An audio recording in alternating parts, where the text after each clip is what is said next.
Good afternoon बच्चों। तो आज की क्लास शुरू करते हैं बेटा, ठीक है। तो आज जो अपना टॉपिक रहेगा वो रहेगा, देखो एम्पियर सर्किट लॉ हमने पढ़ लिया था, प्रूव भी कर लिया था, एक एप्लीकेशन भी हो गई थी। तो आज उसकी सेकंड एप्लीकेशन करते हैं। सेकंड एप्लीकेशन है क्या बेटा, ठीक है, magnetic field. Magnetic field due to magnetic field due to current carrying infinite,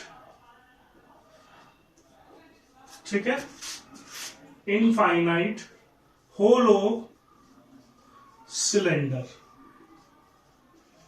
ठीक है, क्या है बेटा हमारे पास एक सिलेंडर है, होलो सिलेंडर है, उसमें से करंट फ्लो करता है। ठीक है, होलो सिलेंडर का मतलब अगर आप सामने से देखोगे तो होलो दिखाई देगा, है ना, सिर्फ इसकी बाउंड्री होगी, तो जो करंट फ्लो करेगा वो बाउंड्री में से फ्लो करेगा। ठीक है, फॉर एग्जांपल जैसे ये टेप ले ली, है ना, आप देखोगे ये थिक है ना, इतनी थिक है, लेकिन सिलेंडर हमारा इतना थिक नहीं है, बहुत पतला है। तो ये जो एरिया बचा इसमें से कोई करंट फ्लो नहीं करेगा, करंट इस एरिया में से फ्लो करेगा। ठीक है, किसके लिए, सॉलिड होलो के लिए। ठीक है बेटा, तो अभी डायग्राम देखो बेटा, ठीक है।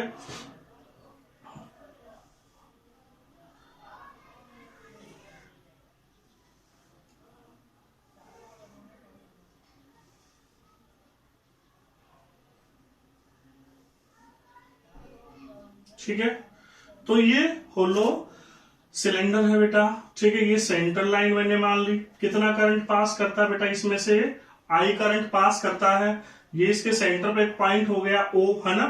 हमको मैग्नेटिक फील्ड निकालना है इस सिलेंडर की वजह से, और सिलेंडर भी ऑब्वियसली इनफाइनाइट लेंथ का है।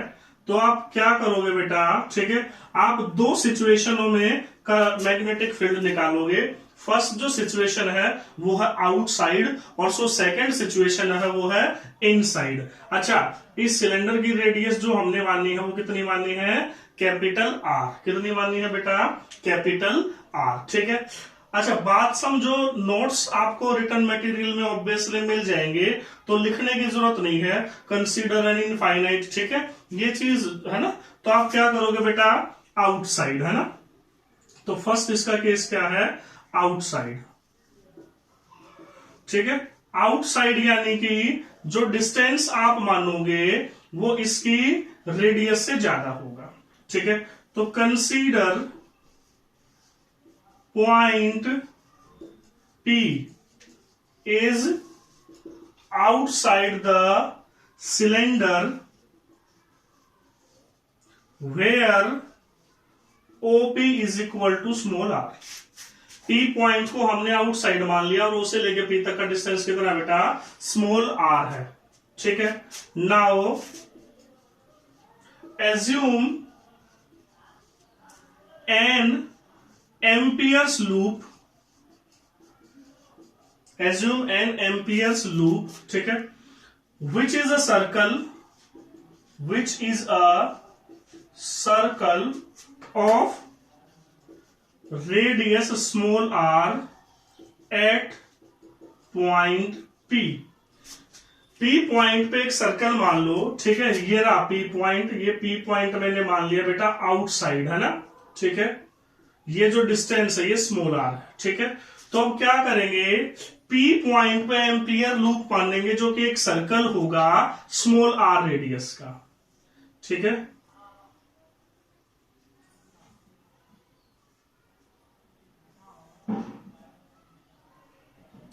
तो ये जो मैंने सर्कल यहां पे ड्रॉ किया बेटा, ये एम्पियर्स लूप है। ठीक है, अब देखो, ठीक है, क्यों ऐसा लूप माना, क्योंकि इस सिलेंडर के वजह से इस लूप के हर पॉइंट पे मैग्नेटिक फील्ड की वैल्यू सेम आएगी, है ना। करंट ऊपर की तरफ बेटा, ठीक है, तो मैग्नेटिक फील्ड की डायरेक्शन आएगी इनवर्ड।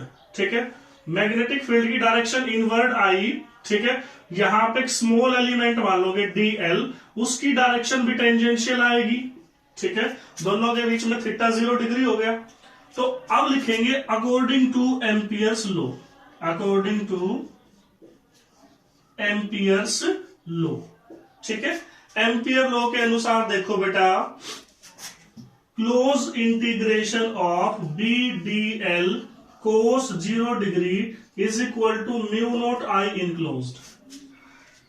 अब b तो आपको पता है हर पॉइंट पे सेम है, इंटीग्रेशन से बाहर आ जाएगा।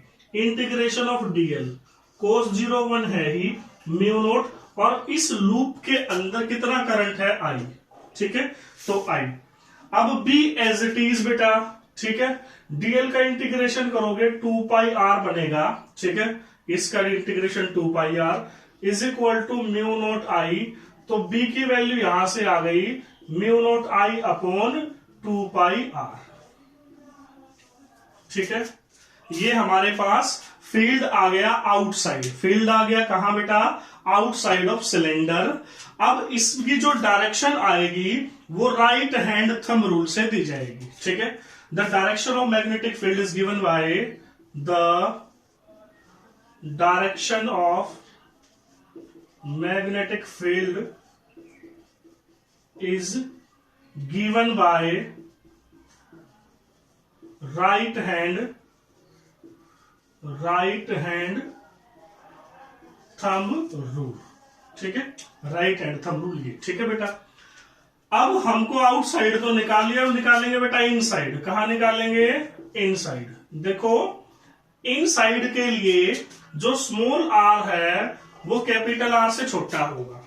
ठीक है, अब देखो बेटा, as there is no current, ठीक है, no current, as there is no current for Ampere's loop inside. ठीक है, I is equal to 0, so integration b D L cos 0 degree है ना, is equal to, sorry, cos कितना भी हो theta, mu naught into 0। भाई अगर वो 0 हो गया राइट हैंड साइड तो सब कुछ 0 हो जाएगा। b किसके इक्वल आ जाएगा? 0। ठीक है बेटा, क्यों इनसाइड 0 हुआ? क्योंकि अगर आप मान लो यहां पे पॉइंट मानोगे और ये लूप मानोगे एम्पियर, ठीक है, तो जो करंट है वो तो इस बाउंड्री में से, ठीक है, जो कर्व्ड सरफेस एरिया होगा सिलेंडर का उसमें से फ्लो कर जाएगा, इसके अंदर तो करंट फ्लो ही नहीं करेगा। देयरफॉर, ठीक है, करंट इनक्लोज कितना हो गया बेटा? 0, और हमारे पास मैग्नेटिक फील्ड भी कितना आ गया? 0। ठीक है, तो ये है बेटा किसके लिए? Due to current carrying infinite hollow cylinder. ठीक है, अब बात करते हैं सॉलिड सिलेंडर की। ठीक है, बात किसकी करते हैं? सॉलिड सिलेंडर की। तो सॉलिड सिलेंडर का सारा सब कुछ केस सेम है, लेकिन ये सिलेंडर सॉलिड हो जाएगा। सॉलिड का मतलब होलो नहीं होगा बेटा, सॉलिड। ठीक है, मतलब अंदर से भी भरा हुआ होगा। ठीक है, अब बेटा आउटसाइड की अगर मैं बात करूं तो सब कुछ सेम रहेगा। क्यों सेम रहेगा सब कुछ बेटा? क्योंकि जब आउटसाइड में पॉइंट मानोगे तो करंट तो अंदर से सारा का सारा जाएगा। चाहे होलो हो चाहे सॉलिड हो, बाहर के लिए तो ये करंट आई ही होगा। ठीक है, नेक्स्ट बात करते हैं इनसाइड की। इनसाइड में सिचुएशन बदल जाएगी। कैसे बदल जाएगी वो मैं देखता हूं बेटा। ठीक है,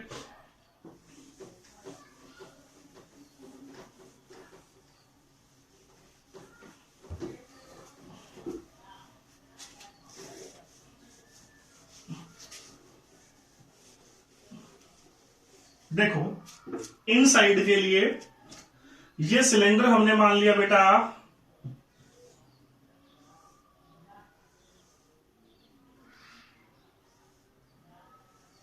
ठीक है, इन्फिनिटी लेंथ का सिलेंडर है। ठीक है, ये सेंटर लाइन है, रेडियस कैपिटल आर है। ठीक है, ये पॉइंट ओ है। लेकिन अब की बार हमको इनसाइड इस पॉइंट पे निकालना है पी पे। ठीक है, बाद में लिखूंगा ओपी। तो पहले क्या है बेटा, इस पे पी पॉइंट पे आप एम्पियर लूप मान लो। तो पी पॉइंट पे मैंने एम्पियर लूप मान लिया। ठीक है, सर्कल जिसकी रेडियस कितनी है स्मॉल आर। ठीक है, तो ये एम्पियर्स लूप हो गया। ये जो पॉइंट है ये O है, ये जो पॉइंट है ये P है, ये जो डिस्टेंस है ये स्मॉल आर है। ठीक है, इस पे ऑब्वियसली अब देखो ना बेटा, ये सॉलिड है। ठीक है, क्या है ये सॉलिड, तो कुछ ना कुछ तो इसके अंदर से भी करंट पास करेगा। ठीक है, आप ये मानो कि जैसे एक पाइप है जिसमें से वाटर फ्लो करता है, उसका डायामीटर ज्यादा है, डायामीटर ज्यादा है तो पानी फ्लो करेगा। लेकिन आप मान लो है ना, उसका जो डायामीटर है अगर सामने से आप देखोगे तो सर्कल दिखाई देगा। ठीक है, इसमें से वाटर फ्लो कर रहा है। मान लो इमेजिनरी एक छोटा सर्कल। ठीक है, तो क्या इस छोटे सर्कल में से पानी फ्लो करेगा? बिल्कुल करेगा। क्या उसका अमाउंट कम होगा? बिल्कुल होगा। तो करंट के साथ भी ऐसा ही होता है बेटा। ठीक है, करंट के साथ भी ऐसा ही होगा। अगर ये पूरा एरिया होगा तो करंट आई फ्लो करेगा, लेकिन अगर ये एरिया होगा तो करंट कम फ्लो करेगा, करंट कम फ्लो करेगा। तो इसके अंदर कुछ ना कुछ करंट तो फ्लो करेगा। ठीक है, अच्छा करंट फ्लो करेगा तो मैग्नेटिक फील्ड होगा बेटा ऑब्वियसली टेंजेंशियल, यहां पे डीएल मानोगे। ठीक है, डीएल वेक्टर भी टेंजेंशियल आएगा। ठीक है, तो बेटा consider the point P is outside, consider the point P is sorry ठीक है, आउटसाइड तो हो गया, is inside the cylinder where OP is equal to small r. Now assume circular amperes loop of radius r. ठीक है, at P पे ampere loop मान लो जो कि सर्कल है जिसकी रेडियस कितनी है r है। अब अकॉर्डिंग टू एम्पियर्स लॉ, ठीक है, close integration of B D L cos 0 degree is equal to mu not I enclosed. ठीक है भैया, जो इनक्लोज्ड करंट है मैं उसको आई डैश मान लेता हूं। कितना मान लेता हूं? आई डैश। बी कांस्टेंट अब बाहर आ जाएगा, integration of DL is equal to mu not I dash. तो बी डीएल का इंटीग्रेशन करोगे 2 pi R is equal to mu not I dash. B की वैल्यू आ गई mu not I dash by 2 pi R. ठीक है, लेकिन बेटा आई डैश नहीं दे रखा, आई दे रखा है। क्या दे रखा है? आई। तो इसको कैसे सिंप्लीफाई करोगे? ठीक है, आई डैश कैसे निकालोगे? तो देखो बड़े ध्यान से समझना है। अब इस बड़े सर्कल का एरिया अगर पाई कैपिटल आर स्क्वायर है, ठीक है, तो बेटा करंट फ्लो करता है आई। अगर 1 है तो करंट फ्लो करता है I by pi capital R square. और अगर इसका एरिया कितना है? पाई स्मॉल आर स्क्वायर, तो करंट कितना फ्लो करेगा? ठीक है, I into pi small R square by pi capital R square. यही तो वैल्यू आएगी आई डैश की। ठीक है, पाई से पाई काट दो तो आई डैश की वैल्यू आ गई capital I small R square by capital R square. ठीक है, पुट कर दो। सो ठीक है, B is equal to mu not I dash I small R square by capital R square divided by 2 pi small R. 2 pi small R, एक small R से small R cancel, तो B की value हमारे पास आई बेटा mu not I small R by 2 pi capital R square. ठीक है, तो ये मैग्नेटिक फील्ड आ गया अंदर, है ना। ऑब्वियसली डायरेक्शन कैसे दोगे बेटा? राइट हैंड थंब रूल से। ठीक है, बस यहां पे आपको आई डैश निकालना था, कितना करंट इसके अंदर होगा। तो अंदर के लिए हमने, ठीक है, ये देखा कि अगर ये सॉलिड है तो इसका जो बेटा क्रॉस सेक्शनल एरिया है वो पाई कैपिटल आर स्क्वायर है, तो आई करंट फ्लो करता है। और अगर 1 होगा तो आई बाई पाई आर स्क्वायर। लेकिन अगर इसका एरिया छोटा कर दिया जाए, कितना कर दिया जाए? पाई स्मॉल आर स्क्वायर, तो करंट फ्लो करेगा इतना जो आई डैश के इक्वल होगा। बस आई डैश की वैल्यू पुट कर दी, एक आर से एक आर कैंसल, ये हमारे पास आ गया। इसमें देखो स्मॉल आर वेरिएबल है, बाकी सारे कांस्टेंट हैं, तो स्मॉल आर के बी तो डायरेक्टली प्रोपोर्शनल आया। ठीक है, तो बेटा इसका ग्राफ एक बार ड्रॉ करते हैं। ठीक है, ग्राफ देखो,